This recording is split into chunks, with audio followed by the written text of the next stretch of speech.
Hello, everyone. It's us again. We're back. It's me. My name's Matt. You know who I am. Ren. Everyone knows who you are, don't they? I would hope so if they're here. Yeah. But Well, if not, why are you one of I'm my Ren. patrons? If you don't know who we are, and why are you watching this? Seriously. I mean, I ask that of everyone for everything I make. But yeah, we're here because we're kind of doing like this behind the scenes look, because as you're watching this now, you'll be watching this after you've seen the first episode of our brand new actual play of The Lands Remaining, which was fun, wasn't it, Ren? We had a good time. It was something else, honestly. It was definitely something else. But like, as you're watching this now, we finished episode 15, if you can all believe such a thing, a few days ago. And Incredible. we like doing a talk back, don't we?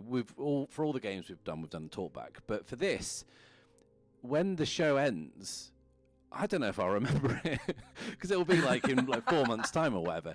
So we thought we would do this little kind of weekly post show, where myself and Ren will talk through the events of the episode you've just watched, and then possibly at the end of this run we'll do like a live talk back or whatever. But the first thing that like I want to talk about before we get into the specifics of the first episode is Ren, are you okay? Because we don't want to spoil anything of what's coming for everyone, but like we had a really interesting last 2 weeks because we had to do half the campaign in 2 weeks because of scheduling, right? Fully speed ran We everything. did. And for context, we did the first 8 episodes in about 7 weeks, and then the second 7 episodes in like 11 days. And at the point at which the story started to become really intense and, Yes. you know, a lot happening. And, you know, we talked in Discord afterwards about, you know, feeling a little bit shell-shocked from it all. But how are you feeling, like 4 or 5 days out? Have you moved through the stages of grief? Stages of grief. I think so. It's hard because again, when you're like, I've never jam-packed so much of a game in such a short time Yeah. before, and so like all of the characters, my character was just spinning in my head like a rotisserie chicken all the time. So there wasn't really room for much else, and then it ended. It's kind of like just being on a roller coaster, and it goes up and down, and then you pull into the station, and you're like, "My God, what just happened to me?" And then it's like, "Okay, next." It's like, "But maybe I want to go again." No, gotta move on. And it's like, oh no, oh no, what do I do? 4 days on now, my brain has given me some respite from thinking about it all the time, except now we've come to do this, and so I get to think about it all over again. I'm really sorry, Ren. I've pulled It's you back fine. in. How are you doing though? How are you coping? I found it because it was that last episode. The finale was on a Sunday afternoon, and it finished. And it wasn't like our normal sessions where it was like, okay, I need to decompress for like an hour, then I can go to bed and perhaps get some sleep, and kind of after being quite wired from the session. But that I just felt like, oh, the rest of the day is continuing and the world is carried on, but like our world there is kind of frozen in amber, just behind us. And it was a weird feeling. And you know, anyone who's been involved in like a theatre show or something, or like a long film shoot, you get that real kind of production show intensity. You're in each other's pockets, like so much. You're in rehearsals, you're like on stage, you're socializing afterwards. The last 2 weeks of that run felt exactly like production week of a show, right? You felt like we were just there, you know, you see, you know, you're tired, but you got to keep going, and then you just for that hour and a half or 2 hours, 3 hours, fuck, it was like 4 hours every night for that 2 weeks. You had to be on, and like we had to, like the player load in Carl from Brindlewood games is already quite high, but like we had a lot going on in this game, and it was at times quite hard to stay kind of on top of it and stay sharp. But like I gotta say that last 2 weeks, it was just like, I want to say banger after banger, but it was just every session we had was just something else, because Jason, who is, I'm going to go on record now as saying is a wicked, terrible man, would just continually throw stuff at us that we didn't expect, which is, you know, obviously Yes. the keeper's job, right? But like, Mhm. we couldn't just coast to a finale we knew was coming. We just had to be there. And I don't know about you, but I felt like every time we sat down to record for that back half, I basically had to be like, right, clear brain. I'm just gonna have Mhm. to react to this. Yes, because there's a lot of moments where you think about scenes that you want to maybe have happen. Sometimes you do a little bit of plotting in the background, and then all of a sudden there's a gestalt, and you know, There's always a gestalt. it's really not nerve wracking, but you're always on your toes in terms of like what could potentially happen, because you might have your own plots, but Jason has his own designs, and they are terrible, terrible designs. I won't spoil it because we'll get to it when we get to it. But like there's one Mhm. episode where me and another player who I won't name, like had a quick frenzied scene that we wanted to do, and it got run so fast that we didn't even pause in our descriptions because we didn't want to give Jason an in to ruin our lives. We wanted to get through that scene so because it was a pretty important thing. But yeah, I'm really excited to share all this with everyone. It's like, I think without doubt it's like one of the best things I've ever been involved with, and it's funny because the Between was really amazing, and then I didn't think how that would be topped, and then Public Access came along, and I was like, oh, that's a game that I thought I would enjoy less than the Between. But that got under my skin in a really kind of unusual way. But then this game, which is a game out of all the Carl from Brindlewood games and all the games that we played together, Ren, like this is the one that like I on paper have by far the least connection to, because I'm not really a fantasy guy. I'm not a Dark Souls guy at all. I don't really know a lot of the touchstones that this game's based on, and like on paper I shouldn't have enjoyed it as much as I did, and to come away from it saying, "Wow, I think that was the greatest gaming experience of my entire life," like was quite surprising. What was your your immediate thoughts of like comparisons to the other Brindlewood games we played, but also like do you have like a background with like Souls like games and stuff like that? So answering in reverse, no. No. No. I know of, like, through cultural osmosis and things like that, I know of Elden Ring. I know of Dark Souls. Some of my friends have played it. I might have watched them like through like a Discord call as they're like going through Looks quite a this. miserable experience, doesn't it? Like quite. Yeah.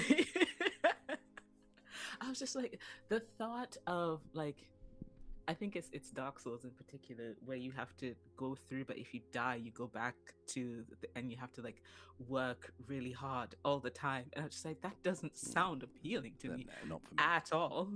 Um, Elden Ring, just because I could see like from its design and the way that it's portrayed, there was a lot of storytelling and a lot of like thought put into like lore and things like that. And I think like of all of these kinds of games, that would interest me.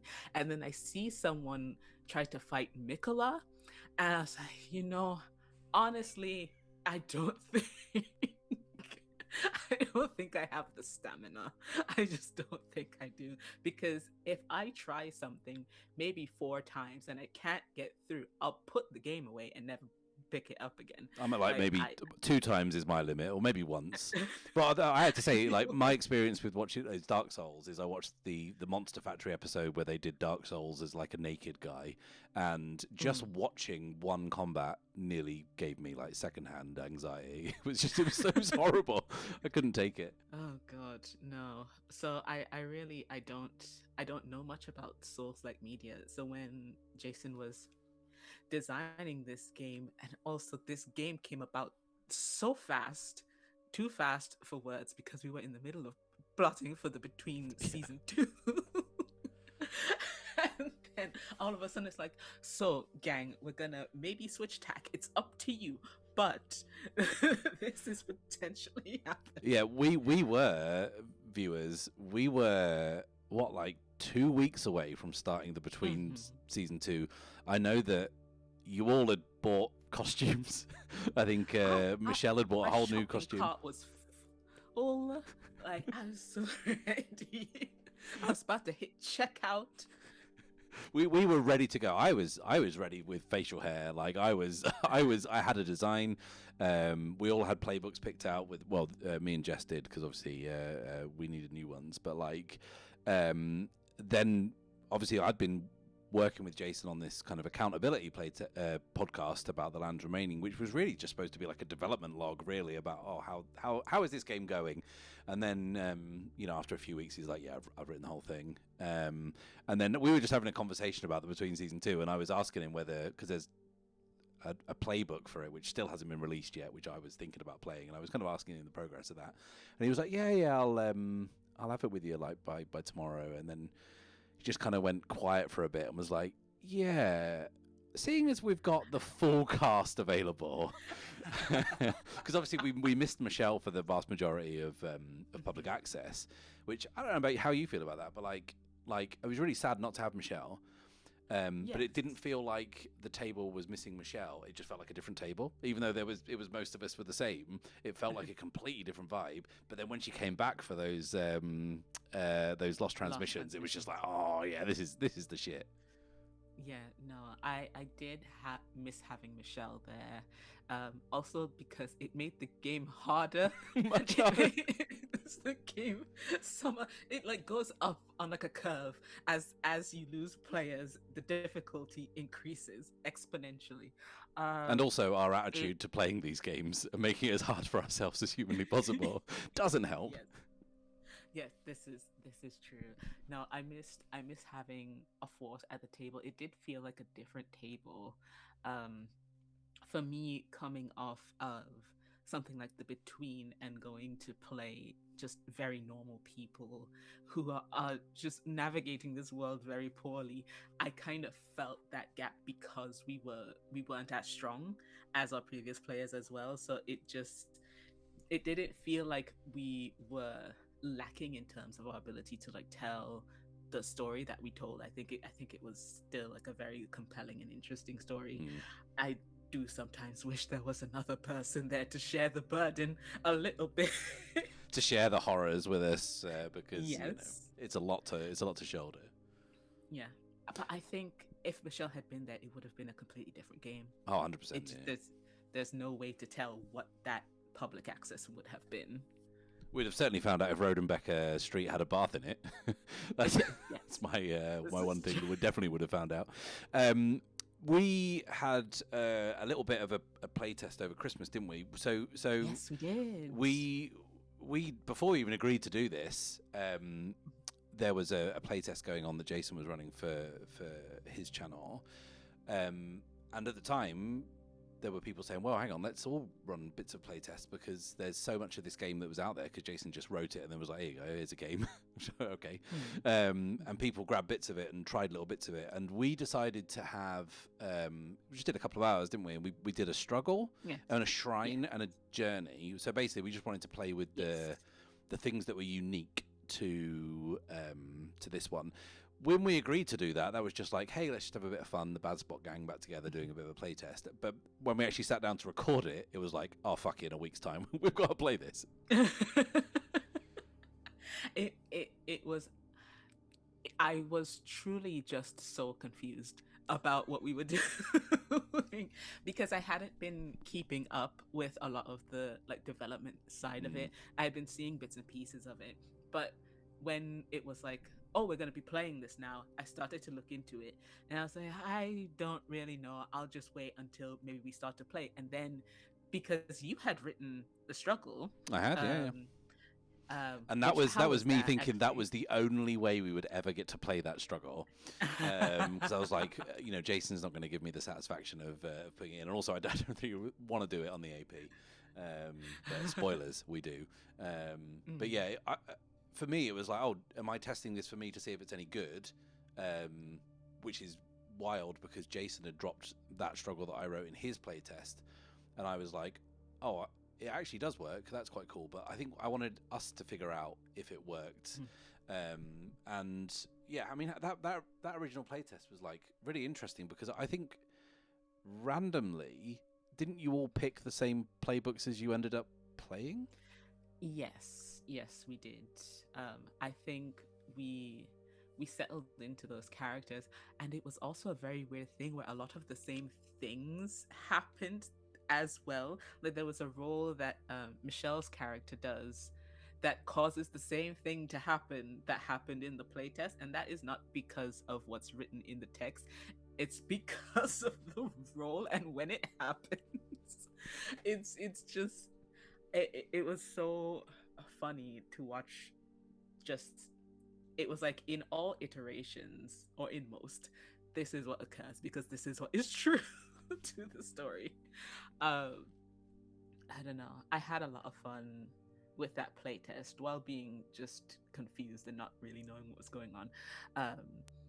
But it really helped me understand like the kind of story that we were going to end up telling Yeah. in this, and the kind of setting as well, because it is not like the Between, and it is not like public access at all.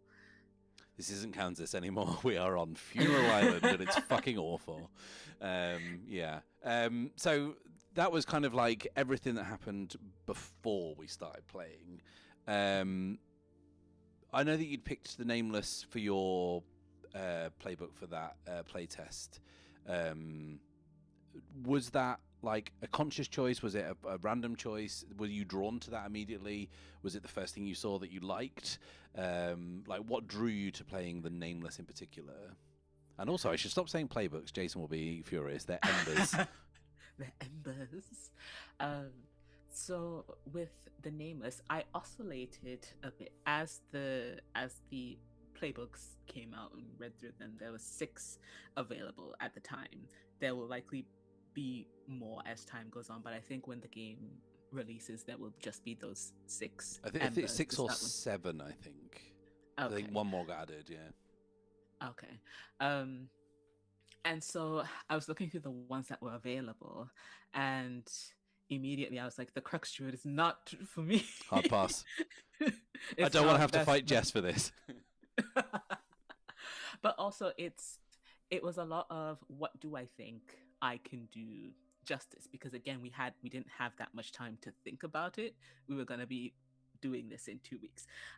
With the Between, I think we had ages, like a month or so. Yeah, we had a long time to prep for that.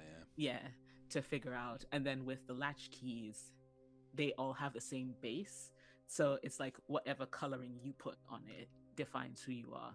Yeah, if you're not particularly au fait behind the scenes with Card from Brindlewood games, half the Card from Brindlewood games have playbooks, which are specific, and half of them have generic playbooks that you kind of all have the same stats. You all have the same general. You have the same keys, for example. So Brindlewood Bay and Public Access are like that. The Between and the Lands Remaining are not. Yes, and so with looking at those options, I was like, what can I do justice that is dissimilar to what I've played before? Because I didn't want to tie in too much to things I'd played before with the Brindlewood games. So the Candle Bearer, which is one of the embers available, was something I was interested in, but I saw a lot of, it's not the same, but I saw a lot of similarities in the way that their moveset is with the Vessel.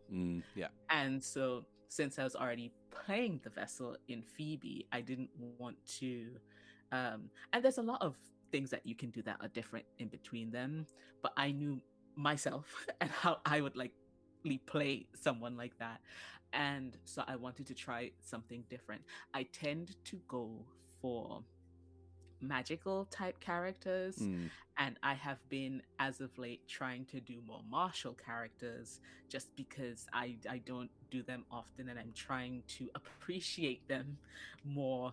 It's like in a D&D, I say quietly so Matt doesn't scream. I'll cut this. I would tend to go for things like bards or clerics at the very least. So I wanted to try a more martial based character, and I felt like with the narrative structure of Carl from Brindlewood games, it would lend more to storytelling and not me saying, oh, I hit this and this happens. And that is kind of what happened in the game. We got to tell like very much the story of things that happened, and then the roles influenced whether or not they work. But that's how it is. It's a lot more forgiving than crunchier TTRPGs. Absolutely. But how about you with your Ember? How did your choice come about? Well, it's Jason had already told me before we started, when we were doing the podcast, that like essentially most of the Embers are demigods, and the one that isn't is the Lock and Key, and I was instantly drawn to that anyway. Like, we get into this on the show, and we're probably going to talk about this quite a lot on this post show, but like, I was really worried before we started playing, and I was really worried when we actually started doing the pod and I was talking to Jason about the game in general, that I didn't know if I'd be able to find something to relate to in the character, because they're all quite outlandish. And I was like, okay, well, how do I find that thing that I'm interested in a supernatural being, you know, or you know, because like the characters in the Between have got supernaturality to them, or supernatural elements to them, but they're sort of, as Jason says, street level superheroes. And like, I played the Factotum. He's just a guy. He's just a guy. And I looked initially at the Candlebearer because the Candlebearer's got this real melancholy to it, and they all have to various degrees, but the Candlebearer's like turned up to 11. And then the Lock and Key, I read it and I was like, and I do the same thing with the Between. Like, I read the fires first, or the masks, and I'm like, I'm more interested in those than I am the moves, and you know, mechanically how it works. And I read the Lock and Key and I was like, oh, this is actually super interesting. Like, the story that I'll be able to tell in the old fires, definitely. And also the Lock and Key has a thing where if they take a new move, you get a flashback about how they learnt that thing, which I really liked the idea of, because I find there to be a big disconnect sometimes in leveling up in games between the narrative and the actual mechanics of it. You're just like, well, now I roll an extra dice for this. That's great. And there's no like, well, how narratively did you learn that? How, you know, why have you got that skill all of a sudden? And I think it's really nice to have a bit more of a connection between those two things. So, and yeah, I just like creepy guys who like stealthing about in the shadows, and like, I like cloaks. So yeah, that's generally how I did it. But the Lock and Key is way more of an action oriented character that I usually play. Like, a lot of the characters I normally play are kind of like faces, or, you know, smooth talkers. And then I've played the Factotum, who is the guy who gets things done, and the Lock and Key, who is, you know, able to do things that no one else is, but just through his physiology rather than any kind of, you know, magical ability. But yeah, it's interesting is it weird, Brent? I'll just ask you this now, like, and because we're now about to start talking about the first episode. Did you find it as weird as I did watching that first episode and like, and thinking, who are these guys? They're so different to the people we've just left behind. It's interesting looking back, knowing who they become, and then thinking back to the characters in public access who were just people, just people. Just worked in IT. Just worked in IT. Just tried to be a writer. You know, just a librarian. What's your class? Librarian. Accounts. But it's so different, because as an Ember, you are essentially the last of your kind, and there is so much weight that comes with that intrinsically. It's it's interesting to have all of this history on your character already when you start, but also there's the facet that you don't remember a lot of the important bits of your life. So Which you is the know a lot. opposite of the masks, because you remember your past in the between, you just can't talk about it. Yes. Whereas like this, you're slowly piecing together your past, which is a really interesting way of framing that. And I don't know, it's it's funny because it's analogous to all of the like kind of edgelord amnesia characters that people tend to make. It's just like a character doesn't remember who they are, they don't remember anything about their past, and it's just like we're all special in that way. Yeah, exactly. And that was quite interesting. Well, I mean, we're skipping ahead a little bit, but like it's quite interesting that like you do an old fire prompt, and that isn't just for the table of like, oh, that's something that we know as players now about this character. It's like, oh no, you know it now, you remember this now, so you can kind of talk about it. And I think we both had a bit of fun sort of playing with that, like when you start to incorporate bits of your character's past that you now remember into the things you start talking about in game. And there's a few bits in these early episodes where my character Fenwin is like sort of hinting at the fact that he might remember something but isn't specific about it. And that was kind of deliberate because you're forming these memories as you go. But yeah, I found it super weird to like look at where we started. But don't you think it's just funny? We both said this like in our notes, just how much unintentional foreshadowing this episode has. It's really, oh my god, for any astute viewers, I beg, just there's no way for you to know how much ground is laid in terms of like themes that we do that come up later that I did not even realize we had done until going back to the first episode. We look like geniuses. It's so good. It's so good. And I'm a little terrified because I feel like it was just laying in wait in our subconscious, because it is very much like a writer's room and collaborative storytelling. And so we're all kind of remembering these things that happened loosely and then driving ourselves to conclusions that fulfill these things that we laid out that we don't actually remember. I think, like, are we not giving ourselves enough credit? Like, did we sow the seeds and they were just sitting in our subconscious, and we are actually all very good at storytelling, or I mean, speaking for myself here, or is this just a coincidence that makes us look really good? No, I like the first one. Me too. Sounds better. The first one sounds better, so we'll go with that. If anyone asks, to anyone who would like a hint, though, I'll give one example, which is there is an NPC that we meet, Sir Kalen. Sir Kalen, yeah. And he is very much, he's an ember gone cold. So he was given the gift that we are all given from the old fire and brought back to life, but he chose not to pursue it. And there is something that he says of why would the old fire bring back a coward, and that's all I'm going to say. That's all we can possibly say at this point without trying to spoil something. But yeah, and that, yeah. I really want to say, but I can't. Yeah, it can't.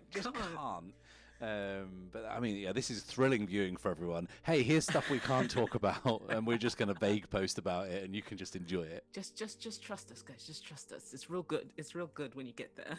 When you set out to think about Ash, like, what did you think about in terms of the performance and the character, like, off the bat?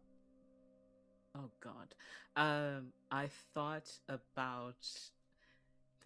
So it was in the brief playtest that we did. After the fact, I had decided that maybe he was gonna have an accent.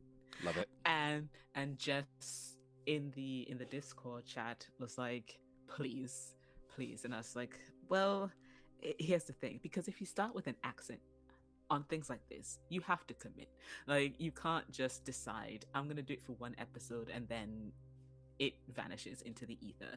And so committing to that accent was probably one of the most significant choices I made, more than the courgette, more than the pauldrons, more than the wig. The commitment to that accent, despite how sometimes it becomes Eastern European for slight amounts of time. It just briefly. No, but it's so fun because again, we didn't have that much time. And so it was like, what can I do to make this character significant in the world and something that I can portray easily? Because let's be real, y'all, I have, when I get home from work, maybe 30 minutes to get ready before we have to. So I had to, like, what can I put on very quickly? How about a suit of armor? Yes. Yes.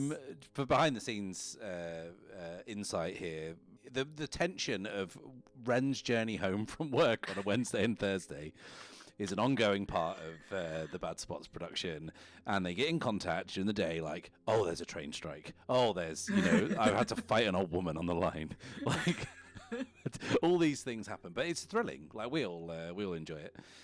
We, in this first episode, there's a lot of, like, kind of interactions with each other and kind of coming together and figuring out what's going on, because what I find interesting about this game is that, like, whilst the other Carl from Brindlewood games have got, like, recommended starter mysteries, so like the House on Escondido Street, and in the between it's the St James's Street Ghost or the Lime Street Lurker, you kind of recommended starters. A game of The Lands Remaining always starts with the Embers waking up on allergy, and in your case, 3 of the Embers' cases, they come out of a tomb because they've been resurrected from the dead. In my case, I wake up face down in the dirt, in a kind of like, wow, what happened last night type affair. What happened last night 10 years ago? Yeah, 10 years ago, or a millennia ago, who knows. I think they do say 10 years, don't they, the nuns. What the nuns been doing, just watching me laying in the... Help me out. Well, I think it was Vera in the next episode who says she didn't want to disturb your rest. Oh yeah, so, she does say that. Whatever that means. Let me sleep in. But it does draw into question, like, what makes an Ember, because you are very much not undead like the rest of us. Mm-hmm. That is one of the facets of the Lock and Key, and it kind of makes you wonder things about, like, the greater world in context, because there is, like, a story that is told of the old fire as we begin about what it was, and it seemed like even in that time it was a bit amorphous about what the old fire was. And so coming into the present of this world where the old fire is so diminished, but there are still these little bits of it that are reaching through to call these people to the throne in this place to do something. It's just, what are you? Why are you here? Why is any of this? And that's part of the journey we go on. Do we answer the question? I don't know. Yeah, who knows? One thing that, like, I found interesting is, like, did you think too much about what the old fire meant? Did you actually, because obviously we see glimpses of, like, life, like, from the old fire and the times before the dimning, but, like, did you think too much about specifically what it was? Because there's something very interesting in the Embers, and it's quite a subtle bit of phrasing that, like, there'll be times where our characters interact with the dimning, for example, but it will be phrased in the fires as, like, how did this appear to you? To try and make it think that, like, it wasn't something that was the same for everyone. But did you think too much about, like, what the time was like before the dimning, and also what the dimning meant? So the time before the Age of Plenty, I thought a little bit about it in terms of, like, it was maybe not necessarily a prosperous time, but a time in which like people existed and there was highs and lows, and there were maybe wars and there were times of peace, but there was never anything on a world altering scale like the dimning, whatever the dimning was. I pretty much thought of the old fire in terms of like maybe a god of a pantheon, Mm. like maybe something like that. But I didn't think too much on it because I knew that probably during our telling of this story, those thoughts would change. So I never solidified on anything. I don't know what you thought. I thought, well, I mean, because I'm such a cowardly player, I was like, oh, I wonder what everyone else is going to do with this first. And then the great thing about this game is you can kind of play hot potato, and we love doing that, don't we? Like just passing each other the narrative ball and just like adding to each other's narrations and things. But I think the one thing that I wanted to talk about whenever I did an old fire prompt and we saw the time before, I wanted it to feel like it was like the last days of Rome type thing. It was a thing that was inevitably going to collapse and come to an end. So there wasn't too much of it in my old fire prompts that we did see, but the glimpses that you did get, I wanted to feel like the world was heading towards the inevitability of the dimning, not that like, oh, this just came out of nowhere and ruined everything. I wanted it to feel like there was, you know, a tangible sense of responsibility of the people who lived in that time, that they had something to do with it. And spoilers for wherever Fenwin's stuff goes, that's sort of where I go with it. And that was kind of my take on it. But I didn't want to do too much kind of world building outside of the group, and you know, wanting to, because you can kind of get away with establishing anything. And I really liked everyone did it. I think, you know, coming up with a place name or a character name that you just drop in, and you're like, oh, well, now that's a thing that's in this world, and it was really nice to be able to do that. And I think that adding those little textures is really cool. But I didn't really want to get right into like, well, in the time of the old fire there was this. You don't want to get into that, but yeah. This first episode, like obviously we'd done a struggle in the playtest, but Jason added, he told me this in the podcast, like the first session isn't supposed to really have a struggle in it unless you sort of trigger it. But now he was like, well, hang on, let's get to the meat of what this game's about and just hit the embers with a struggle in the first time, which is where the grave gestalt comes from. What I found fascinating about that, and I'd love to know your thoughts on it as well, is that like we'd done Old Gore in the playtest, the one that I wrote. And for me, like Old Gore, and this isn't me doing myself down on my writing ability down, is a fairly generic struggle. It's a big monster at the end. There's a little bit of business with like it being sad, but you know, boo-hoo, that's the game. It's a melancholy game, right? I mean, to be fair, because there were writing contests that happened, I think there was something about in the struggles. There's a line I remember that Jason says, "Give me pathos," for one of this. So it tends to get a little sad because you're reflecting on like the humanity of these things, and in the times before. It's very, not to interrupt you, but yes. No, you are 100% right.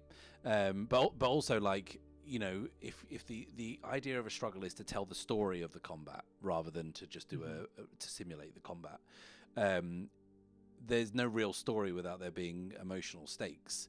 And you know, one of the biggest complaints about trad games or combat focused games, you're just wading through endless streams of baddies, and you don't even consider to think that, you know, he's got a wife and kids at home, this goblin, and like, do you know what I mean? Whereas like in this, it's like, oh, okay, we're doing a thing, we are taking the struggle on, but like, what does it mean? What is it about? What themes does it dig into?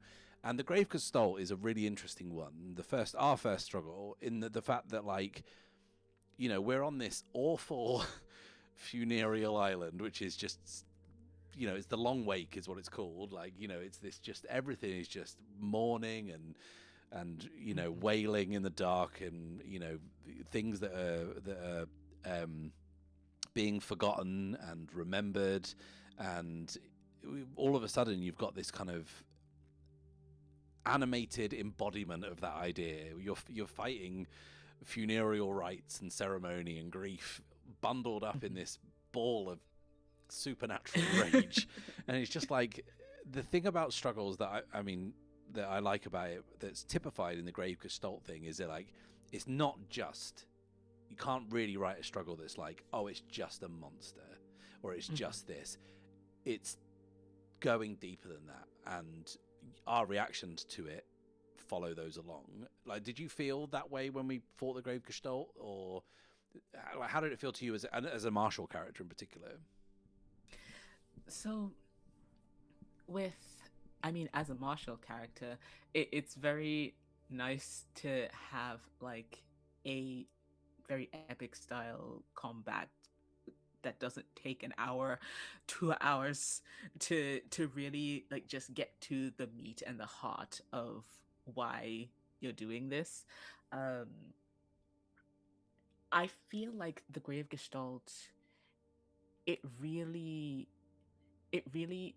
kind of embodied the kinds of things that we're going to be facing, but also what the island represented. And so just having these bundle of bodies being able to do different things in order to accomplish a similar goal. Thea, Sang, Calyx, like just using our different abilities and having them work, not work, being able to collaborate, pull on each other, the Thea falling into Fenwin's shadow, and then them having that little movement of dance, but that being a thing that then throws Fenwin off, and just the push and pull of every action that we're taking actually meaning something and not just being cast to the side because of a faulty roll. Like, things still happen in the way that they do.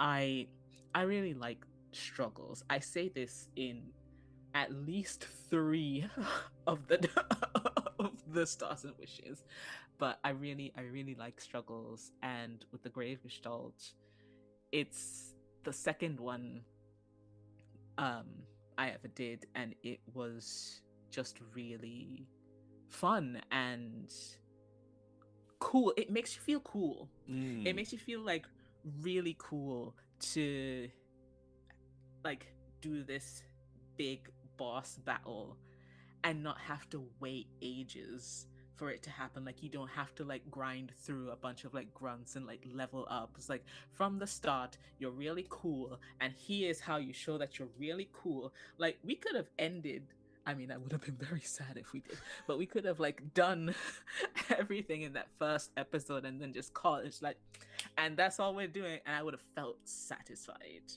It's like, with other traditional games, you need to go for longer to get that same kind of satisfaction. Yeah. And you see it quite a lot in games where, like, in those trad games where like someone gets to deliver the killing blow and they get the license to describe it. You know what I mean? Mhm. In a struggle, you've all got the license to describe what you're doing, and you can do whatever you want. Do you know what I mean? You can make it the most elaborate bit of narration you want. And there's no like, well, you're not tracking the range of this weapon, or like you can't move that far. Like, as long as it's interesting in the story of the fight, you can do it. And also, it's not all rolls. Like, there's a couple of rolls. I mean, in some struggles, there's a fucking roll every movement. I'm gonna like. I've already revealed this. Doesn't sound begrudging at all. Episode 9, it's coming. What I will say is that, like, we did 11 struggles over 15 episodes, and they never felt samey, because you get to do so much cool stuff, because each of the things you're struggling against are different, because of like the way that it goes, in that there is generally a pattern to it. Like, the first movement is like, how do you withstand like an area of effect type of it never felt like, oh, we're doing this bit again, or we're doing this bit again, or now it's my turn to deliver the killer blow. Like, you always found yourself being challenged in different ways because of the way that they're written, and because and this is like a low key great part of struggles, is the fact that there's so much paint the scene in there that like we are getting to add to the struggles and the texture of those struggles at every opportunity. Like, you know, things that we say become true about this, and we're not just there to kill this thing. Yeah, it is very much like you are crafting the vision in the movie of this battle rather than the slog and the crunch of the numbers in order to get somewhere. And that's not me hating on traditional games. I don't hate on them at all. Everything has its place in the world. I just think stylistically, if you want to have like visuals of like really epic battles crunched down, like the struggle is it. Like absolutely. It has the juice. It has it here for you. And I don't know, it's one of those things where I'm so sad, but when I go back to another game now and I'm gonna have to roll dice and wait for my turn. I was playing in a game and it came to my turn, but based on what someone else had done, I literally couldn't do anything. And so I was just like, just skip me. It's fine, just skip me. That can't happen here. And it just makes you have to be in it and be a part of it. And unless you turn your back on the combat and leave, and take the what's the condition that you take? Is it like shameful ember or something like that? Was it? I mean, not that I'm suggesting anyone did this in our campaign. That would be. That would be. I think it's. Is it like fall? It's not fallen ember. It's something like that. Is it something like that? Yeah. I can't remember. It's so long ago now that comes up. If it comes up at all, I don't know. But also that's like just noping out and saying I don't want to be involved in this. It has so much weight. If you wanted to do that, if someone, for instance, wanted to do that, like they've got to live with that consequence narratively, because you get a semi-permanent condition, and you know that affects everything you do, which is you know incredibly interesting. And like that's you know, just from the fact that you said you got to skip a turn and it meant nothing to anyone, noping out of a combat in this is a big deal. Yeah, it is. It's just a completely different style of game, and things like the between, things like public access, it doesn't take away from the fact that you're describing things that happened in paint the scenes. It doesn't interrupt the flow of anything. It like you said, it enhances the scene that we're building together. And I think as well, because you're doing those descriptors, it makes you more involved. It's not, these games are built to be very collaborative and to have a lot of storytelling, and sometimes it really falls on the players to make it as epic as possible. It's not just the GM's work, and that may or may not work for some people in terms of like this style of fantasy game, of which in the genre there are many others, but I don't think there's many like this. Or any. There are some Souls-like games that are kind of indie games like that, but like in terms of like the big selling point of this is like, can you do a genuinely story first game that involves a lot of it involves all the things that people like about fantasy adventure games, like equipment, like, you know, combat, and I don't know what else people like about it. I'm the wrong person to talk about this, but like it's got those things that you know. But if you think about how a traditional game handles inventory and magic items, for example, and then think about the relics that we have, and the first thing we're asked to do is not put something in the corner of your house or in your personal quarters. It's to define a rune, and like those runes that are defined, I'm pretty sure, if I think about it, because I'd kind of needed refreshing on them when I watched that first episode and the character creation part of it. Like, they all come up and they are all relevant. Yeah. Some more than, and Yeah. some things that come up in the story I'd forgotten they were runes, which is super interesting. And so like, that's just saying that, like, people love loot and gear, right, in fantasy adventure games, and this does it in a really interesting way that puts the story at the heart of it. What's the story of this item? Yeah, it's so interesting because, again, you come with a lot of baggage, being the way that the Embers are. They are very powerful people. They once were, now reborn, and you again get to color that history any way you want. The relics per Ember, they're always going to be the same, but you add runes. After struggles, you get rewards. Your inventory starts to pile up with things. You can add aspects as well to some relics. Yes. Yeah, that's very cool. Yes. I think at the end of the campaign, I had my relics and then like 6 other things in my inventory. I kept trying to use it all, but like it got to the point where, like, I'm just going to mention I've got it in the story. The context is there. The narrative, I have the permission to do it in the narrative, but, like, it's not. I'm not using it for a role or advantage or anything. I'm just remembering that I've got this cool thing that I picked up. Yeah, and it's so interesting because we did a 15-episode run. This game, a campaign of it, is meant to go for 50, 60 sessions. Can do, yeah. So the only limitation is really fires and how well you roll, because eventually you will probably run out of it. A secret thing that I also can't mention, but eventually you will run out of them. But you have so many opportunities for things to cancel out your disadvantage, to give you advantage in rolls.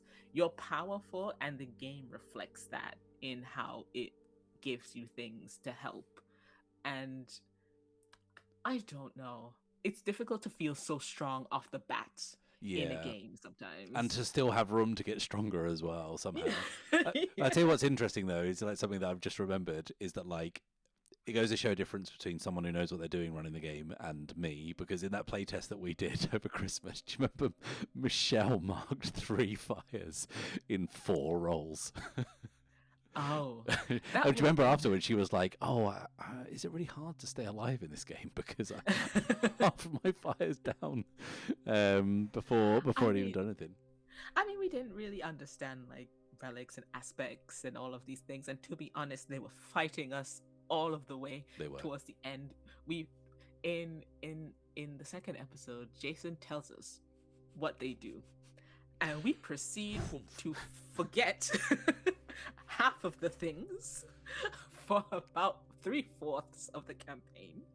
Yep, some of it lodged in there, and then we all stopped listening. Yeah. It's so funny, but it's all a learning curve. I really enjoyed this game. That's all I can say, is I really enjoyed this game, looking back to the beginning of it now, and just seeing how, like, because everyone is a bit tentative, because again, we're nervous, we're coming together, we're playing a game that none of us, including the GM, has ever played to completion. I think Jason was three sessions into his playtest, I think. Maybe 2 when we started, which is wild to think about. That, we sat down to public access. Jason has run that dozens, if not hundreds of times, between probably the same. But, like, it's crazy to think about that. Like, we really were where the sparks were flying at the edge of the grinding wheel when it was really like uncharted territory. And you said we were, like, nervous and tentative, and that's definitely true. Like, I was certainly very nervous, as I always am when playing with other people. That's why I play on my own so much. But, like, it's interesting to see that, like, the Between, we all took quite a bit of time to get going, because I'd run the Between, but I'd never played it. I'd never actually been a player in the game. You all had never played I think had you played Brindlewood Bay, or Michelle had played Brindlewood Bay, or I think maybe Michelle had played Brindlewood Bay. I've never played a card from Brindlewood game before. So between we took maybe like 1 or 2 episodes to like fully get into the rhythm of that. Public access, we don't have time because it's like, right, we're starting, turn a key. Fuck you, turn a key. Yeah. Like we're straight off. But like this felt like really uncharted territory. There was lots of procedures in this game that don't exist in other Card from Brindlewood games, and I find it really fascinating that like what's tentative about it is our commitment to the paths that our characters take. And I won't say too much more about that because there is a lot of foreshadowing in that first episode. But like I find it really interesting that like it fits because we're all just woken up and we can't remember what's going on.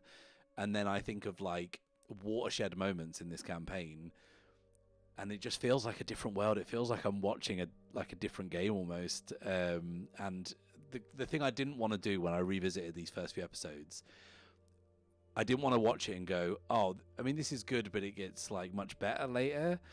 That's not the case. It's still really good. Like out of the gate, it's just very different as the story progresses.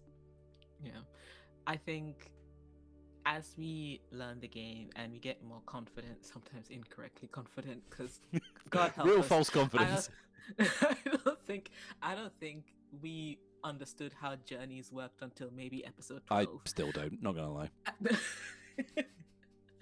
But I really like seeing the seeds of the people we become, and just how much growth occurs as the characters grow and as we grow as players in this world. I'm trying not to say things. It's very hard, isn't it? It's very hard. Well, we've got something that like this is. I'm going to introduce now a regular segment that we're going to be doing on this show, which is called Ask an Ember. And we're gonna, because obviously we weren't the only. It feels like it sometimes that you and I were the only people in this, just because our performances were so powerful, Ren. Oh, of course. Like there were 2 other people in it. Michelle, I think her name is. She was fine. But Jess, we've kind of mentioned Calix and the Crux Druid, and like it's almost like the elephant in the room, because the Crux Druid is a character that is. It's something. In terms of like character concepts, the Ember of the Crux Druid, who the character who crucifies people because it thinks trees can talk to them through their suffering and pain. And we all knew Jess was going to play the Crux Druid. What I don't think any of us were ready for was the aesthetic that Jess brought to it. So I thought we would ask the Ember a simple question, which is. What were you thinking with that costume, Jess? What was I thinking with that costume? The minute I read the Crux Druid description, I knew I wanted to make a freaky, nasty little guy. And I knew it would take a lot to do that, because with the connection to the earth, I needed there to be like mud, I needed blackened nails, I needed her to look like someone committed to the woods, right? So I went all out. And I think the first time I went all out, and I looked at myself like in the mirror, and I was posing in cameras, like trying to get like angles and stuff, I was like, I might have done too much. This might be too much. And the minute I sat down and turned on the cameras and we saw everyone for the first time in all of their costuming, I realized I was in the right place, because Ren had the pauldron, and the chest brace, Michelle had the makeup, Matt had the mustache, and I realized like we've all committed. We have all so seriously committed to this, and if I had gone any less, I would have regretted it. So it took me, I think I did the math on it, over the 15 episodes, I think I must have spent 6 hours just putting on the stuff, and then another 6 hours taking it all off and scrubbing it from my hairline. But it was worth it. It was worth every minute. She was perfect. She's absolutely what I needed her to be. And if she had been any less, she wouldn't have fit at that table, I tell you that. Mhm. Incredible commitment from everyone to their costumes. But I've got a question to ask you, because like there's one thing that annoys me about actual play whilst we're here. let's sort a few things out. But like, Oh goodness. I've always struggled with this concept of like immersion, right? And a lot of that comes from like people dressing up and doing things.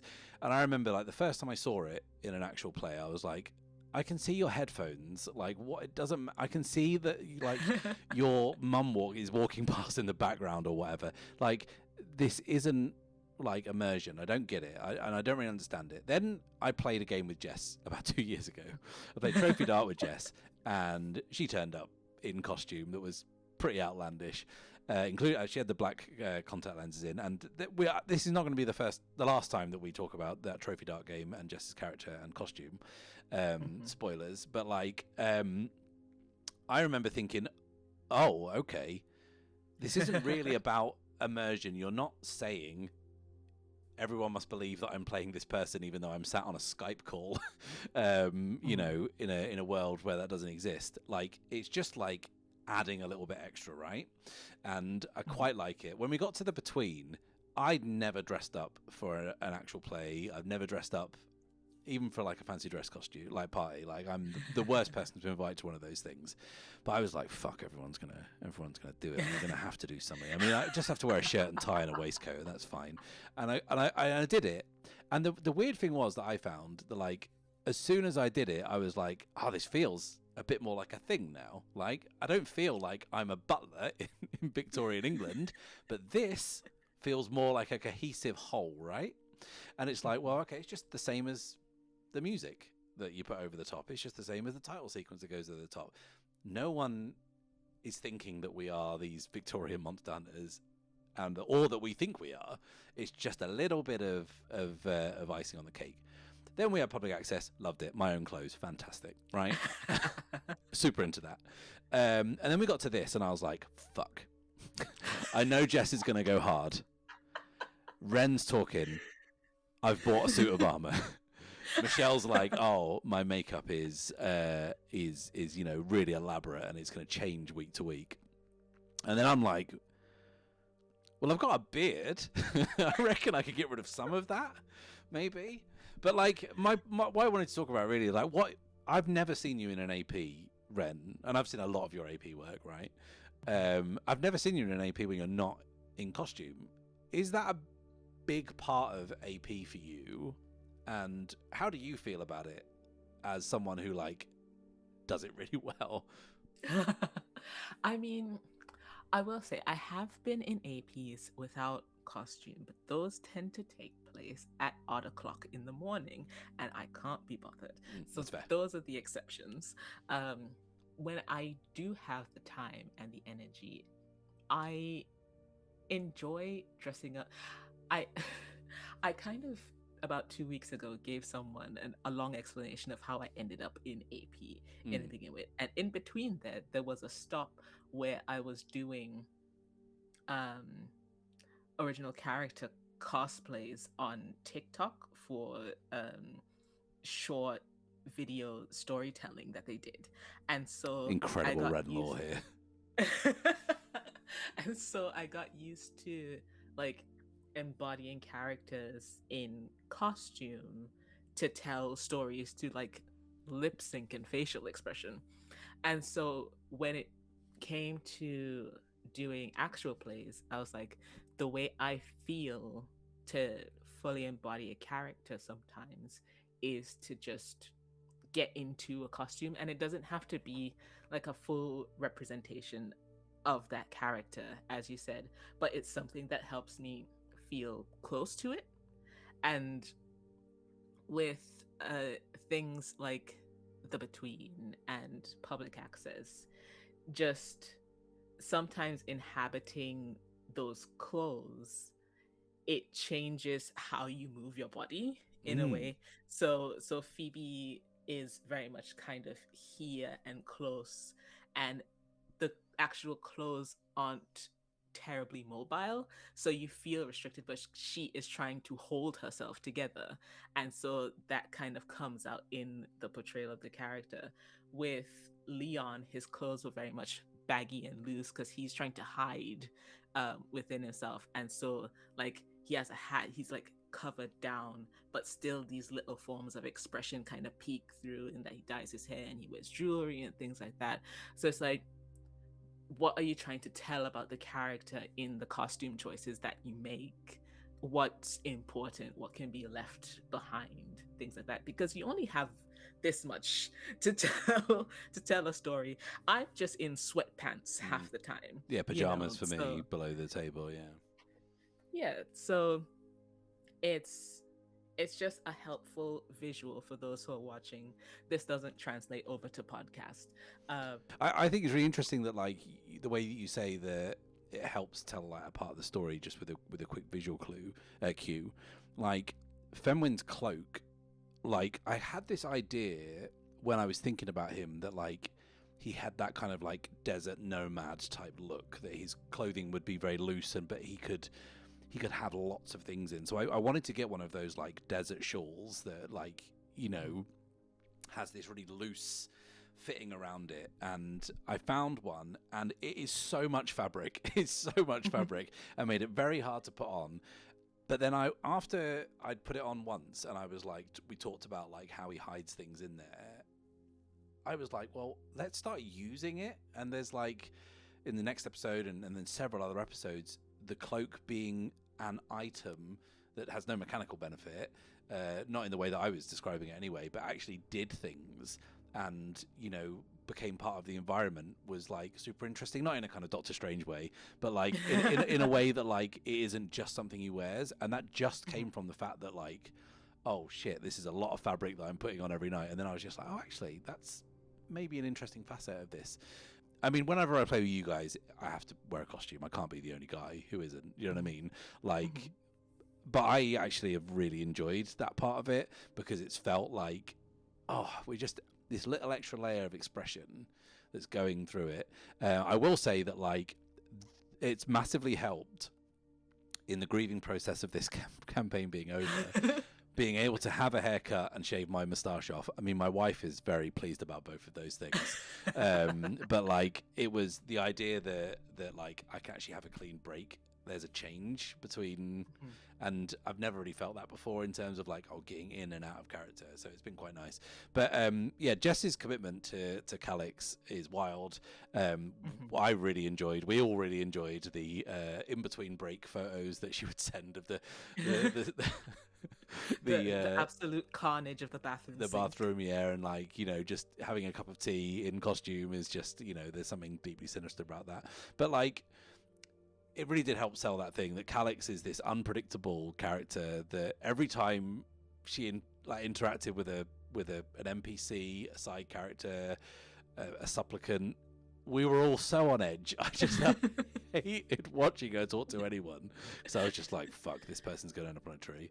Yeah, because the visual of it is already menacing. Yeah. And then Jess opens her mouth in the very just way, and everything that Calix said just was horrifying. It was so fervent and just like it fevered.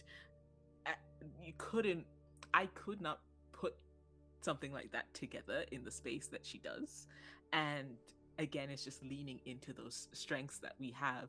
When Jess was going to do an absolute menace, just left Jess to it, because Jess is good at that. And Michelle with the Howling Troubadour just fully took it to heights that pure charisma. As soon as she steps out of the tomb, it's not like, oh, I've been dead, what's going on? It's like, oh, hello. Who are you, little friend? No, I loved that. I loved that it was you two that met first. And I ran away instantly. It's so funny. It's just like, I'm gonna keep my name. Goodbye. And that was the extent of the interaction. But again, it just tells us about who these people are immediately. And also is a fair reflection of how I feel when I roleplay with Michelle. It's like, I'm terrified, I need to leave immediately. This is I'm outmatched here. that was episode 1, everyone, and also just a general introduction to It's Worse Than That, this little regular post show we're doing. I had a lovely time, Ren, talking about that. It was good, wasn't it, taking a trip down memory lane? Yes. These things that happened so long ago in January. Listen, it feels like it was years ago at this point, just for how suddenly it's over now. It does. We'll be back with episode 2. But until then, goodbye, everyone.